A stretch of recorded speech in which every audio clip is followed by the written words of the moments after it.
Buenas tardes, acá para los seguidores de Generación Extrema, con el curso del Instituto Bíblico Landmark, hoy con la historia de la iglesia. Y hemos visto ya con los estudios pasados, si usted quiere ser parte de estos estudios, qué bueno, pueden entrar a nuestro canal de YouTube, pero también en nuestro teléfono WhatsApp, que ahí tendremos el Instituto Bíblico. Acá este instituto donde usted puede ser licenciado, maestro o doctor en teología. Hoy tenemos la historia de la iglesia, esa historia de la iglesia de Yeshua. Y ahí, como estábamos diciendo en la clase pasada por WhatsApp, donde la iglesia se había reunido en el siglo 50 después de Cristo a todo lo que era un concilio. ¿Qué es un concilio? La reunión de las cabezas de la iglesia para sopesar las doctrinas, esas doctrinas que nos ha dejado nuestro amado Jesucristo y la Torá. La palabra del Antiguo Testamento y el Nuevo Testamento se hacen una y es vivencia para nuestros corazones. En la historia de la iglesia vimos también esos hombres que murieron y que eran varones de verdad que murieron por la palabra. Encontramos también alguna de las historias como Blandina, esa niña que nunca perdió la fe y que murió creyendo en Cristo. Bueno, acá en ese tiempo entendemos que es necesario ser fuertes, es necesario estar con la iglesia. Si usted tiene que morir por medio de las escrituras, es tiempo de que lo haga. Deja sus cosas atrás y ven a coger las nuevas.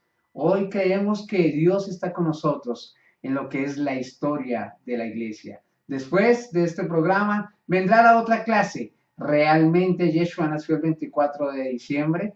Como dicen algunos, realmente el 25 es el día en que el Señor en la Biblia lo realizó. Hemos perdido la fe, hemos negado a Jesucristo con todas estas creencias mundanas. Dios los bendiga y espero que estén con nosotros. Pero la iglesia primitiva, ¿cómo se diferencia a la iglesia de hoy en día? Las escrituras nos muestran que cada iglesia era una casa, y ahí hacían la institución del Señor. La institución quiere decir los mensajes. Pero los apóstoles, ¿cómo hacían para que cada lugar estuviera adecuado eclesiásticamente para gobernar?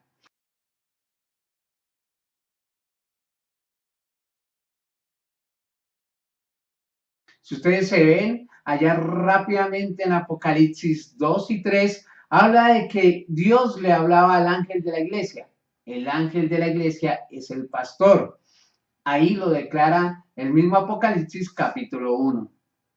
Ese ángel de la iglesia era el encargado de llevar esa institución, pero era su casa, era su cobertura, era el lugar donde iba a hablar de la palabra de Dios. Ellos estaban con un presbítero, con unos ancianos, y no era porque él quería hacerse pastor, como muchos hoy en día se quieren hacer pastor, aunque no tengan el ministerio. Unos fueron llamados para maestros, otros para evangelistas, pero no todos para pastores. Y hoy en día ya nos estamos involucrando con los apóstoles, entre comillas, ese virus apostólico que hay, que ahora en día vemos que hasta las mujeres son apóstolas, según lo declaran. Un aberrante tema bíblico que les digo a mis queridas apóstolas, entre comillas, que estén haciendo esto, están apartando la fe de las personas, están apropiándose de lo que no dice la Biblia para su vida. Así que usted, si está haciendo eso, llegue nuevamente al camino, quítese esa investidura que no le compete, porque Dios él mismo constituyó a hombres. Y no quiere decir que esté en contra de las mujeres son la bendición de la iglesia, pero no tienen nada que hacer en lo que es la parte de del gobierno de la iglesia. El gobierno de la iglesia está instituido para varones y las mujeres son un gran y maravilloso, es una gran maravillosa ayuda para toda la iglesia. A algunos les dolerá, pero es la verdad. De ahí era la historia de la iglesia. Ellos estaban ahí en una casa, instituido por el Señor, constituido por ellos mismos para hacer la obra del Señor. Pero eran lugares donde Dios y ese anciano se destacaba por su llenura del Espíritu Santo, su intimidad, y era más sabio que los demás y escogían el pastor. Hoy en día, desafortunadamente, las personas hacen un instituto bíblico y ya son pastores. Es el tiempo en que empecemos a entender en el año 50 cómo se movía realmente la iglesia, esa iglesia primitiva, esa iglesia que Dios había constituido. Y no eran instituciones tomadas por hombres, porque si fueran instituciones tomadas por hombres, yo hoy no podría estar predicando estas cosas porque la cobertura mía, los pastores que estaban arriba, no me dejarían. Hoy en día sabemos que la iglesia eran instituciones independientes. Cada uno estaba sometido a la palabra de Dios, a la Torá, lo que era la verdad. Hoy iglesias pequeñas están sometidas a otras iglesias y tienen que predicar lo que las cabezas digan, lo que a la gente le guste. No pueden predicar pecado, no pueden predicar que el hombre también o que el seguidor de Cristo va a sufrir, va a tener necesidades, como lo vimos con estos varones que murieron y no murieron muy decentemente. Los acabaron, los mataron, los torturaron por amor a Cristo. Usted tiene que morir por amor a Cristo, ir por los necesitados, los huérfanos, lo que Dios le ponga. Usted es el sacerdote llamado, pastor. Usted no necesita cobertura. La cobertura dice que el kipá, que habla de los judíos, esa cobertura de ellos es Dios. Incluso la Biblia dice que la mujer al hombre y el hombre a Dios, porque es así. No hay otra cobertura mayor suya que la de Dios. No se deje guiar por coberturas de papeles, por coberturas espirituales. Su cobertura es Dios. Dios lo ha llamado como sacerdote. Acuérdese allá en Éxodo, cuando el Señor coge a los coaninas, esos sacerdotes del Dios Altísimo. Pregunte, investigue, lea cómo fue el Señor escogiendo a sus sacerdotes. No tuvo que llamar una institución, no tuvo que llamar un pastor llamado ungido para que derramara el aceite maravilloso sobre ustedes. Hoy, desafortunadamente, no hay concilios. Desafortunadamente, las iglesias grandes quieren absorber las pequeñas. Desafortunadamente, quieren llevar sus doctrinas y no las de Cristo. Estamos viendo la historia. ¿Cómo era esa historia verdadera? Son muy apreciables informaciones que debemos recopilar en nuestro corazón. ¿Cómo tenían entonces la historia? Eran instituciones independientes, eran instituciones escogidas por el Señor, eran instituciones que hacían la palabra de Dios, eran instituciones que no estaban sometidos a otro hombre, sino que ellos simplemente seguían el camino del Señor. Mire lo maravilloso, cómo nos hemos ampliado.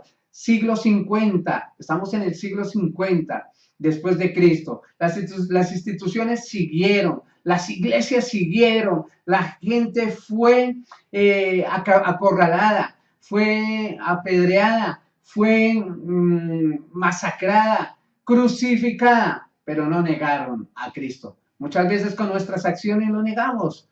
¿Por qué? Porque no queremos incomodar a la gente, no queremos decirle el pecado. Muchas veces los mismos cristianos disfrazan a sus hijos en Halloween, niegan a Dios por quedar bien con la familia, por quedar bien con un colegio. Mucha gente se va a las celebraciones del 24 de diciembre, el 31 de diciembre, sabiendo que son ritos paganos, porque las emociones les ganan. Usted realmente no quiere negar a Cristo, usted está totalmente en su corazón diciendo que eres cristiano. Hoy en día tenemos que ver si lo negamos o no lo negamos. Toma una decisión, o con Cristo o fuera de Él, o el cielo o el infierno. Así de sencillo. El Señor dice que toca la puerta. Si tú abres, entrará y cenará contigo. Estamos en la historia de la iglesia. Bueno, queridos hermanos, así continuamos. Llegó el tiempo desde el año 50 hasta casi el 300, donde seguían a los cristianos, los mataban, los apedreaban.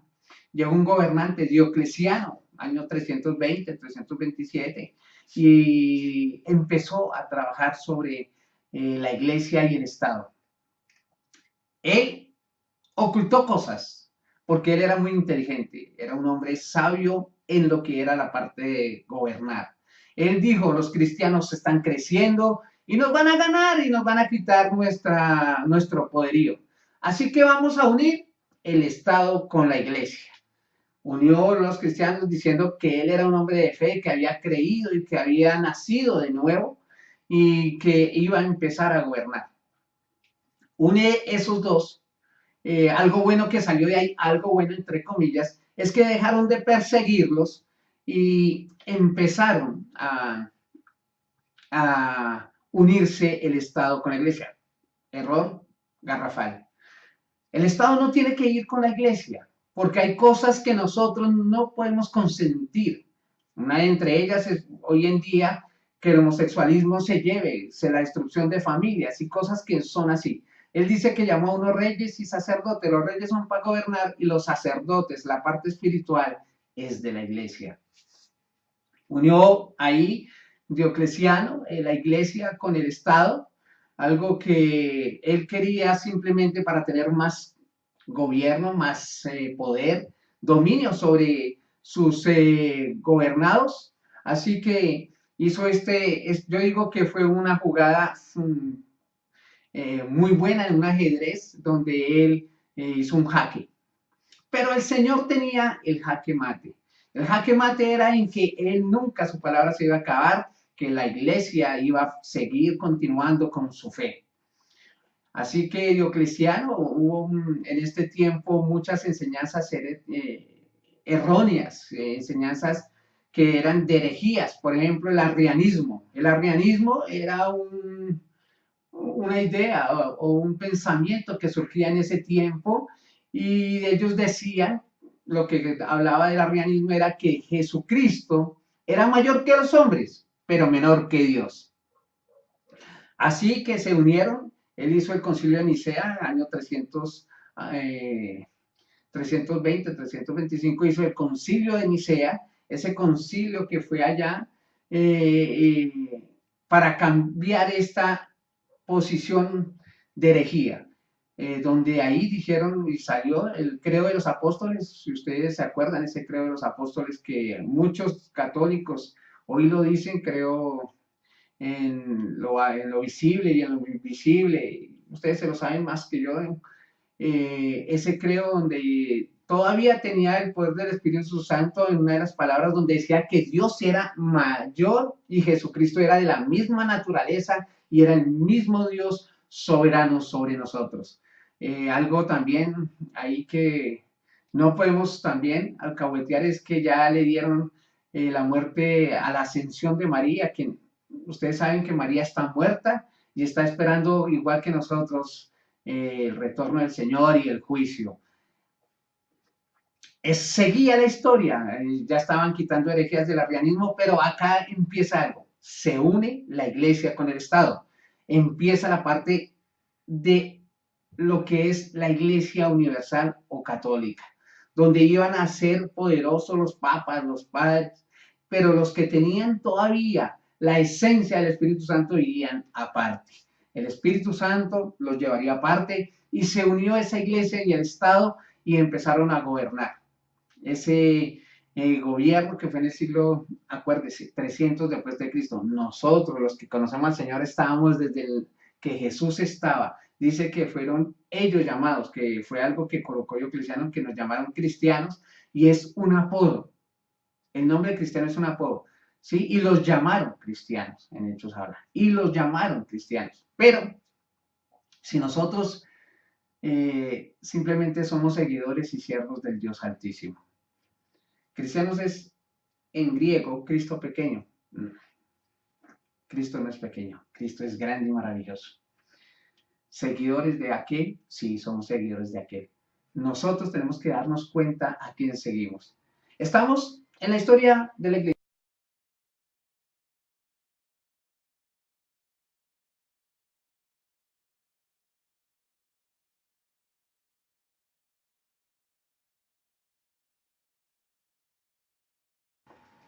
Diocleciano así empezó su gobierno, uniendo el Estado con la iglesia. Ya la gente piadosa vio cosas buenas ahí, la gente que en su corazón era piadosa vio cosas buenas. Y ahí ya en el año 400 después de Cristo empezó un espíritu monástico. Ese espíritu monástico es ese espíritu donde la gente no quería estar en el mundo, no quería estar en los asuntos del mundo.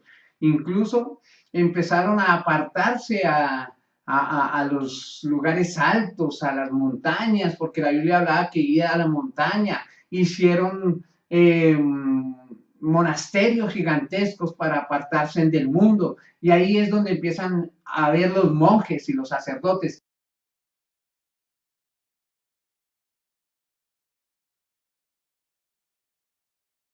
Donde ya empezaban a hacer las cosas según lo que decía, entre ellos un versículo en 1 Santiago 1:27, si ustedes se acuerdan, que dice que la religión pura y sin mancha delante de Dios, el Padre, es esta: visitar a los huérfanos y a las viudas en sus tribulaciones y guardarse sin mancha del mundo.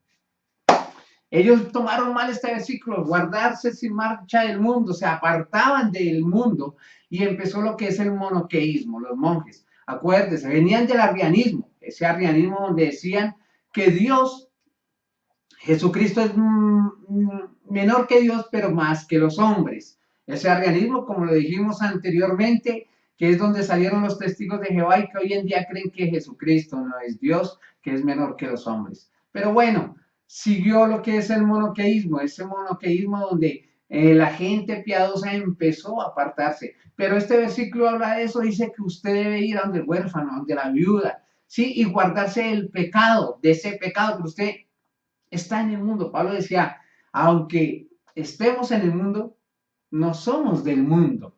Usted tiene que en su corazón guardarse de lo que le venía diciendo, de negar a Cristo, de las celebraciones paganas, de no irse a vincular con su familia porque, entre comillas, no quiero apartarme de la suegra, no quiero apartarme del suegro, no quiero de mi cuñado, tengo que ir y tomarme unas cervezas y emborracharme con ellos. Usted se tiene que apartar de Cristo. Usted tiene que entender que es, primero que todo, escogido del Señor, y mucho más si es pastor, sacerdote del Dios Altísimo.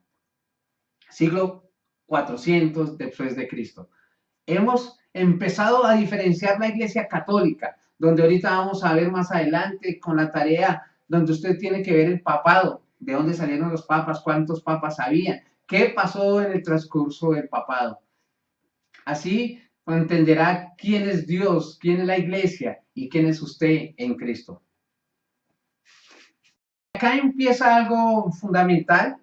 Ya el Estado quería tener la cobertura total del gobierno. En el siglo 500 después de Cristo, ellos dicen tenemos que estar sujetos no solo a los plebeyos, no solo al pueblo, sino también al Estado. Nosotros tenemos que gobernar el Estado. En el siglo 500 ya empezaron el nombre obispo, que era en ese tiempo se llamaba obispo, o cardenales. La palabra obispo, si es bíblico, más adelante lo vamos a ver.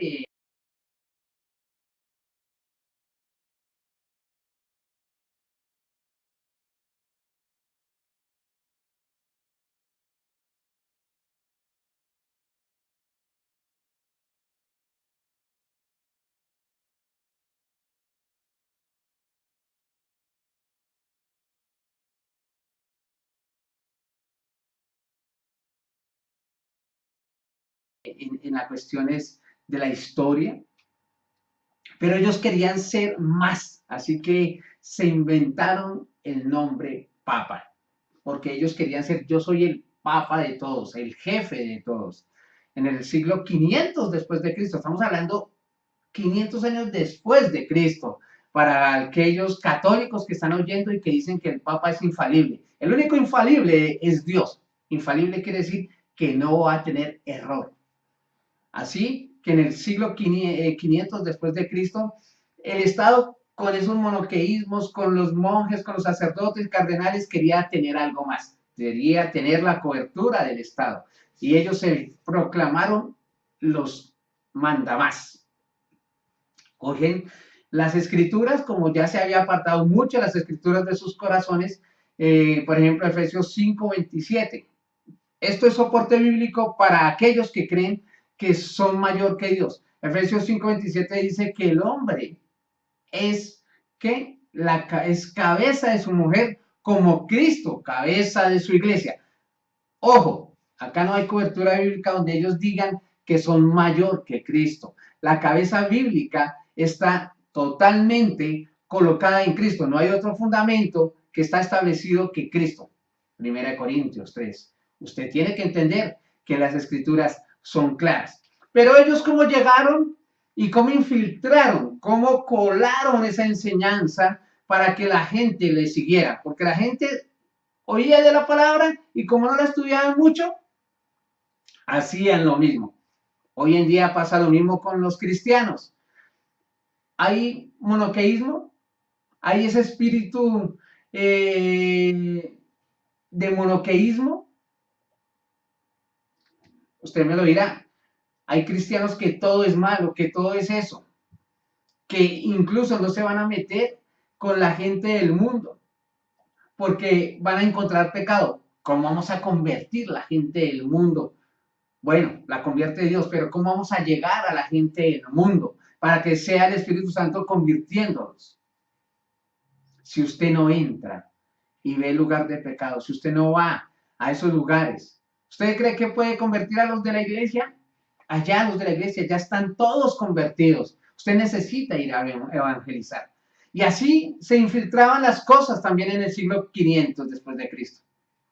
Ellos en Mateo 16:1 cogieron ese texto y lo dañaron totalmente. Lo fueron aparte del contexto. La hermenéutica dice que uno no puede sacar un texto de contexto.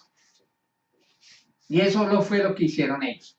Dice en Mateo 16:1, viniendo Jesús a la región de Cesarea, en Filipos, preguntó a sus discípulos diciendo, ojo, ahí podía haber contestado Juan, Santiago, pero contestó Pedro, ¿cierto? ¿Quién dice los hombres que el Hijo del Hombre? Ellos dijeron, unos Juan el Bautista, otro Elías, y otros Jeremías, o alguno de los profetas. Y él les dijo, ¿y vosotros qué decís que soy yo? Ahí sí respondió Pedro. Entonces Pedro respondió, dijo, tú eres el Cristo, Hijo del Dios viviente. Esa respuesta que dijo Pedro, pero como le digo, pudo haberlo dicho cualquier otro, ¿sí? Entonces le respondió Jesús, bienaventurado eres, Simón, hijo de Jonás, porque no te lo reveló ni sangre ni carne, sino el Espíritu que está en los cielos. Y todo lo que atares en la tierra será atado en los cielos, y todo lo que desatares en la tierra será desatado en los cielos. Pero la iglesia ahí tomó esa idea del Señor para decir que Pedro era el primer papa de la iglesia romana porque él era el que había respondido. Acordémonos algo maravilloso, ¿cierto? Ese versículo estaba hablando de la verdad que Pedro estaba diciendo. ¿Cuál era la verdad que Pedro estaba diciendo? Tú eres el Hijo del Dios viviente. Estaba diciendo, sobre ti se fundó la iglesia. Tú eres el cabeza de la iglesia. Era lo que Pedro estaba diciendo. Que Cristo era la cabeza de la iglesia. Ellos lo cambiaron diciendo que Pedro era la cabeza de la iglesia. Desafortunadamente, lo tomaron así y empezó esa mentira siglo tras siglo, tras siglo, tras siglo. Y así empezó a llamarse que incluso Pedro era la cabeza de la iglesia. A mí no me dice dónde fue Pedro una vez a Roma. Incluso no creo. Ni Pedro supo que él era el primer papa de la iglesia, ni Pedro lo supo. Entonces, de aquí, o de cuando aquí, él es el cabeza o el primer papa de la iglesia.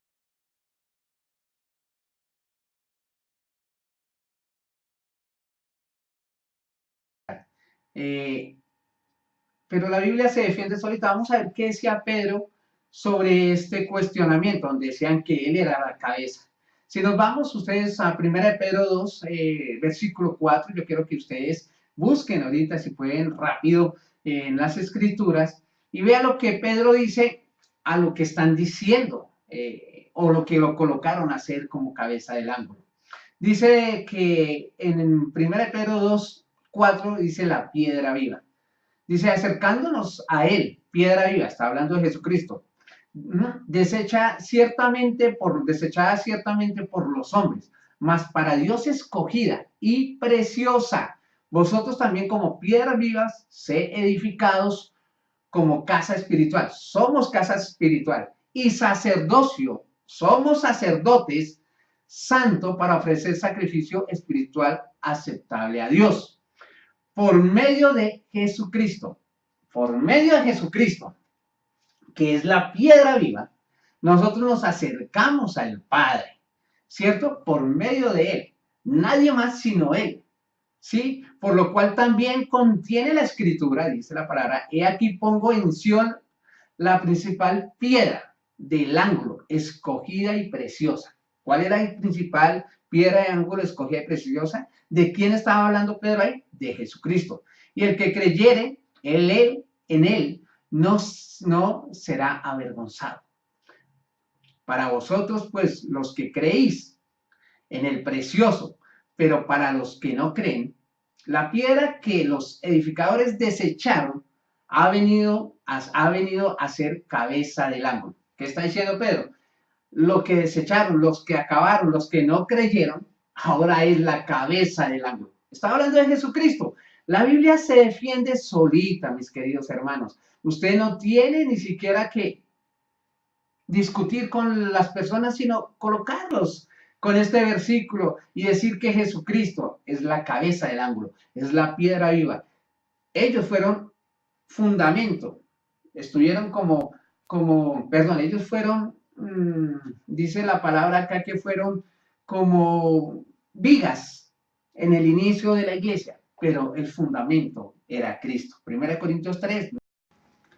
Pero también hubo hombres llenos del Espíritu Santo que estaban con esta iglesia tradicional que se unió con el Estado. Entre ellos habían unos escritos llamados como los de Atanasio. Atanasio era un hombre que luchó por la fe. Decía que era un hombre de mucha fe.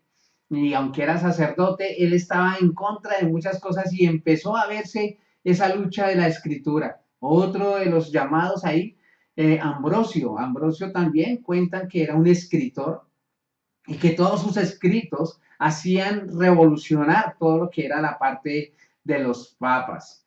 Otro era Juan, uno llamado Juan, que le llamaban Boca de Oro, porque era un evangelista y todo lo que él predicaba, ese Boca de Oro, era en contra de las malas enseñanzas y de la buena doctrina. No todo estuvo malo en este tiempo, empezaron a diferenciarse lo que es las personas que empezaban a tener la apologética, la defensa de la fe, y otros que empezaban a seguir estos hombres porque veían que las doctrinas eran claras. Pero igual, la iglesia no le convenía a estos hombres porque iban a ser los que iban a colocar en contra a las personas de la iglesia. Pero desde ahí ya se empezaban a ver los inicios de reformadores, inicios de personas que querían buscar realmente las escrituras.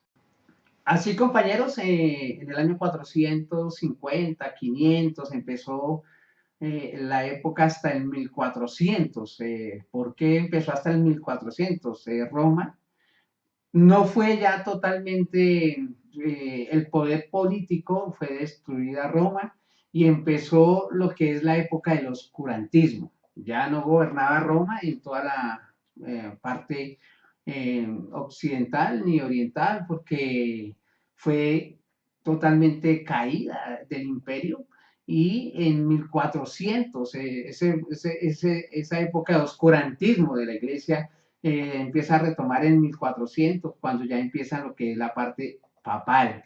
Esa parte papal que fue desastrosa, que ustedes van a ver en un video lo que es los papas, y es necesario que lo sepa para que ustedes también puedan ir y ser apologetas de la palabra y enseñarles a estos personas que creen todavía en la religión católica, que son iguales a los cristianos, a las personas que siguen a Cristo, eh, escogidas por Dios. Pero usted lo va a ver también ahí cuando yo le mande el link de lo que son el papado, que es uno de los y de las tareas que tenemos que tener en cuenta. Así que hubo hombres que seguían al Señor, hombres buenos, hombres consagrados. Eh, por ejemplo, podemos decir Jerónimo. Jerónimo fue el que escribió la Vulgata, lo que se llama la Septuaginta, una Biblia de 70 autores, pero Jerónimo fue el que la tradujo y así incluso la Iglesia Católica es la que guía estos libros, pero este libro no es que sea malo, este libro es un lenguaje vernacular, el lenguaje del pueblo muy bien llevado, pero la cuestión es que tiene libros pseudoepígrafos, deuterocanónicos o apócrifos que llamamos. Estos libros son los que están fuera del canon, pero esta Biblia, si ustedes ven, en la parte donde empiezan los deuterocanónicos, tiene una salvedad. Ellos dicen que la sabiduría, esta Biblia es sabiduría y que tengan cuidado con la sabiduría, que no es de Dios, pero que la doctrina sí es de Dios. Entonces, acá hay libros que son de sabiduría, más no de doctrina. Ellos dan la salvedad. Tengan cuidado con estos libros. ¿Por qué? Porque hasta en estos libros hay brujería. En estos libros deuterocanónicos, apócrifos, hay brujería. En Macabeos hay una parte donde tiene brujería. Pero este hombre era inspirado por Dios y esta Biblia es una bendición porque tiene un lenguaje sencillo, vernacular, bueno. Y estos libros pseudoepígrafos, apócrifos, son muy buenos en la parte histórica porque nos dan fechas y nos acercan a fechas, por ejemplo, la guerra con los macabeos y todas estas tendencias nos acercan con fechas históricas que no las tenemos en la Biblia, pero que tampoco las tenemos en la parte histórica, pero en esa Biblia sí está. Este hombre en eso fue una bendición. Otro de los grandes que han sido inspirados por Dios fue San Agustín que llaman San Agustín. Pero Agustín, este hombre que fue un sacerdote que se convirtió ya después de los 32 años, el hombre era un hombre perdido a las mujeres, a los placeres paganos, pero dice que recibió a Cristo, San Agustín, y hay unos escritos espectaculares de San Agustín que usted debe leer porque son fundamentos a la fe. Así en este tiempo empezó lo que es el papado, que es la tarea y es la próxima clase que vamos a seguir en WhatsApp. Algo que tenemos que empezar en este 1400, 1500, 1600, ya empezaron reformadores, Martín Lutero, Zwingli, Calvino, una de esas grandes enseñanzas que nos da Calvino, que dice que la salvación no se pierde, y otra que dice, por decir algo, Martín Lutero, que sí se pierde. Ahora, tenemos que entender estas dos enseñanzas, lo que dice Calvino y lo que dice Arminio. ¿Sí? Calvino era un hombre que todo lo tuvo, un hombre que Dios le dio todo, era muy rico, y Arminio era un hombre pobre. Le fue muy duro conseguir las cosas. A Calvino le fue muy sencillo conseguir las cosas. La perspectiva de Calvino o la perspectiva de Arminio es totalmente diferente. Si yo nazco en una casa que lo tengo todo cómodo, yo le digo gracias a Dios porque me ha dado todo. Tengo todo, no les tengo ninguna necesidad y sé que tengo un padre. Arminio dice lo contrario, dice, yo tuve que pelear, esforzarme, salí adelante en mi esfuerzo, pude tener cosas, ¿cierto? Pero gracias, Padre, porque me dio la fuerza de hacerlo. Calvino, él decía en sus anuncios, en sus enunciados, en sus escritos, que la salvación, ¿cierto?, llegaba por la santidad, que Dios lo había escogido a Jesucristo y que somos santos, y que Jesús regalaba la santidad y que por eso nosotros éramos salvos. Arminio decía que nosotros teníamos que llegar a esa santidad y que la podíamos perder si no estábamos en esa santidad. La revelación de Dios para Arminio o la revelación de Dios para Calvino no fue quién se salva o no se salva, eso solo es de Dios. La revelación de Dios es que deberían estar en santidad. Si usted está en santidad, es de Dios. Y siempre esa salvación va a ser a usted. Pero si usted busca la santidad y está en santidad, está con Dios y nunca va a perder la salvación. Acá no es quién se salva o no quién se salva, quién está en santidad. Yo sé, en mi concepto, que Dios me escogió como sacerdote del Dios Altísimo y que Él no me va a quitar ese regalo maravilloso, que creo que ya soy en merecidas ocasiones, lo he dicho, hijo del Dios Altísimo, y yo ya soy santo y escogido para Dios y he sido salvado por Él. Pero no debo pecar, porque mi intimidad y mi amor a Dios es estar en santidad.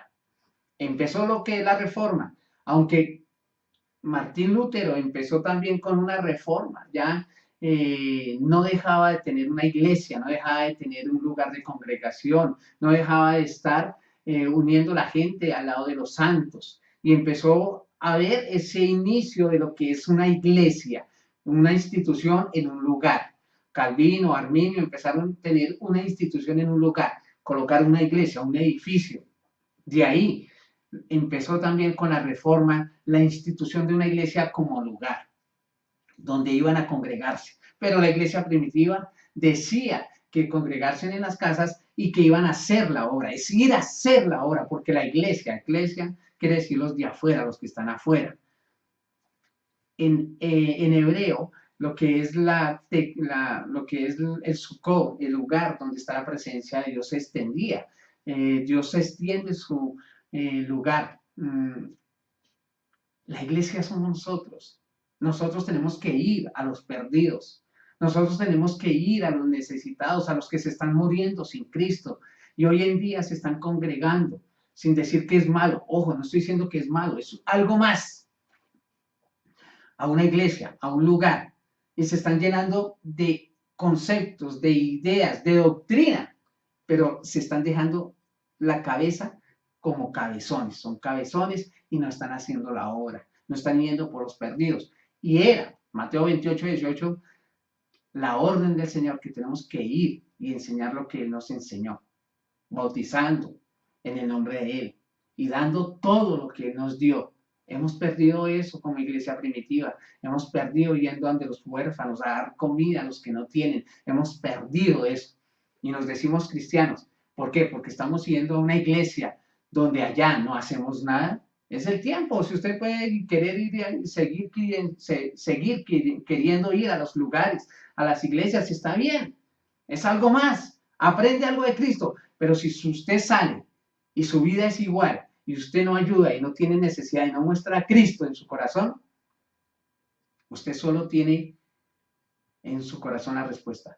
Soy seguidor de Cristo, alcahueteo cosas con mi familia, estoy todavía creyendo que mi familia me salva, estoy creyendo en que yo voy a hacer convertir a mi familia. Eso es la iglesia, esa es la historia de la iglesia. La reforma hasta estos tiempos no ha cambiado. Hoy las iglesias están creciendo, pero la gente de Dios está muy poquita afuera trabajando.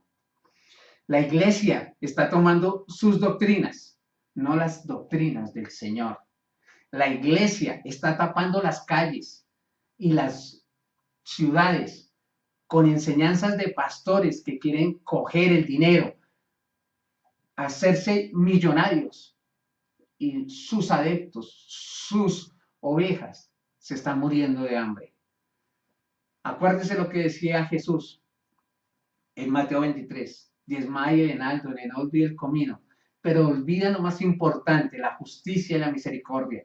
Le pregunto a esos pastores que son multimillonarios y que tienen ovejas pobres, ¿ahí hay justicia y misericordia? En lugar de llamar a hacer unos templos gigantescos, a hacer teletones por pro templo no está en la Biblia estipulado, a decir traigan para el templo, ¿por qué no les damos una casa al verdadero templo, que son aquellos que no la tienen? Son mensajes bíblicos de lo que quiere la iglesia. Ojalá estos pastores millonarios puedan tener el amor de darle a los que no lo tienen. Porque ellos dicen que nos falta fe por no tener el dinero de ellos. porque ellos dicen que falta oración. ¿Y por qué no ellos les dan la plata para que tengan esa fe estipulada? Jesús proveía, incluso sustentó a 5,000 de pescado y de pan. ¿Por qué no hace lo mismo con aquellos que realmente tienen la necesidad de buscar a Cristo? Y verá que ellos tendrán una parte de fe. Nosotros los levitas venimos a dar todo lo que Dios nos ha dado a nosotros. Espero que ustedes cada día estén metidos más en la palabra del Señor. Dios me los bendiga.